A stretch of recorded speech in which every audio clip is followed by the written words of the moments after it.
excavation. It's unfortunate, in those days, we didn't know too well how to turn treasure into money.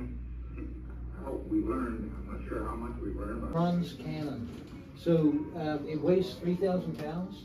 It's 9 feet long, and imagine it's fitting in the side the ship. They have to back this up to reload that cannon, and then push it back out and fire the cannon. And these are all the implements right here. This is for gunpowder. This is for pushing the wadding in. This is to remove the wadding, and this is, they would stand back and they would light this fuse, and this is how they would fire the cannon. Here we've got the grape shot, which we fired in a cannon, and then we have the hand grenades over here, and you see they're hollow right here. And the astrolabe, that's more precious than finding gold, because only a few of those have ever been found. And with the astrolabe, they can tell the time of day or night. They use the stars, and they use the sun, and they use the horizon. So the Pacific Fleet would go all the way over to the Philippines and gather porcelain from China, silk, other precious things, and then they would come back and they would go to Central America, from Mexico, from Colombia, and down here in Lima, Peru. And you can do the same with silver. And the emeralds are right here. And over here, some of the most beautiful artifacts are the religious artifacts, and these are all religious artifacts right here. And you can see there's a emerald cross, an emerald and gold cross. Feel free to just walk through and have a look at those.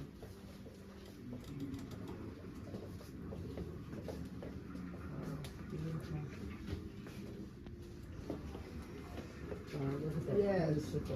Silver, and not silver, but gold and jewelry in the captain's quarters in that area right there. That's the part. Now, it's very rare to find intact pieces of wood, because what happens is the teredo worms in the Mediterranean, in the Caribbean and everywhere, so they would eat the bottom of the ships. So they started off, they would put tar and burlap on the outside of the ship to protect the wood from the teredo worms.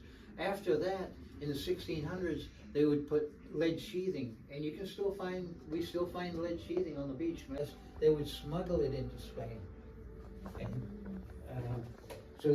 so there'd be like tons and tons of stuff not on the manifest. So a lot of shipwrecks had more treasure than the King of Spain knew about, or thought he knew about. Nowadays they call them blowers, but what they do is they displace the sand at the bottom, so you're taking the prop wash and directing it down, it displaces the sand, and then the divers go down and they can pick up the coins or any artifacts on there, including emeralds. You can get rum, and they've got beer made locally, with the Mel Fisher on there. And she held the record for the longest time underwater. So it was 57 hours. 55 hours, 37 minutes, 11 seconds. 55 hours and 37 minutes underwater. And Melvin, he goes out and he goes down diving the Etosha and the different shipwrecks too. Yeah, Mel Fisher was my grandfather, so nice to meet you all. Wow. He played the saxophone and the clarinet, and he loved music, and he would hand out percussion instruments, tambourines and maracas and stuff at his parties for all his crew and family. He'd just hand out a big bucket of instruments, and everybody would play along. Fun! Yeah. Because the government had claimed the wreck, and they wanted all of the gold, they wanted all of the treasure from the Etosha. So it went all the way, it took 7 years, and it went all the way to the Supreme Court. They spent somewhere like $1 million fighting this. They have to give 20% of the findings to the state still. And the state has just a museum full of stuff up in Tallahassee. And just barrels full of stuff they got up there from all the way back to the 60s, all the way sword, and they'll put it in museums and different places. And remember in the movie they said that each one of these weighed between 60 and 80 pounds. And they're a lot lighter in the water than they are once you get it out of the water. Some of the medical devices that they had back in the 1600s. And the end pieces, and another one here, and here's showing an X-ray of what it looks on the end. It looks like in the end. Yeah, there would be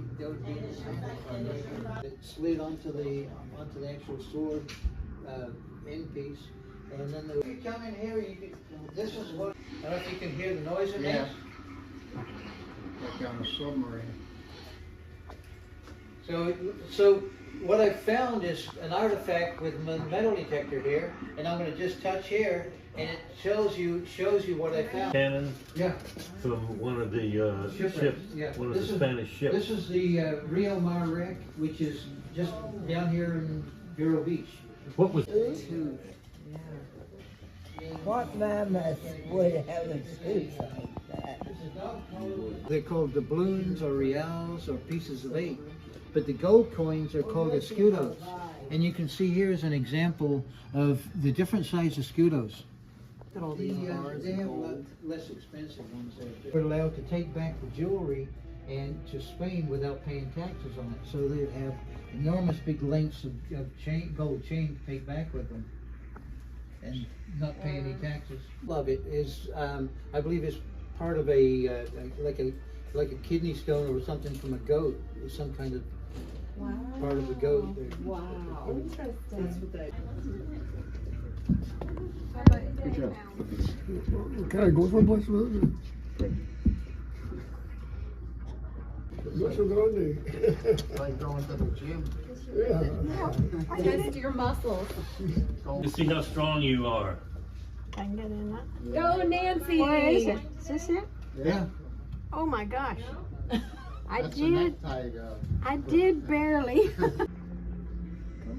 That's heavy. I didn't know it. You can't lift it though, but I found a religious artifact with 2 pillars.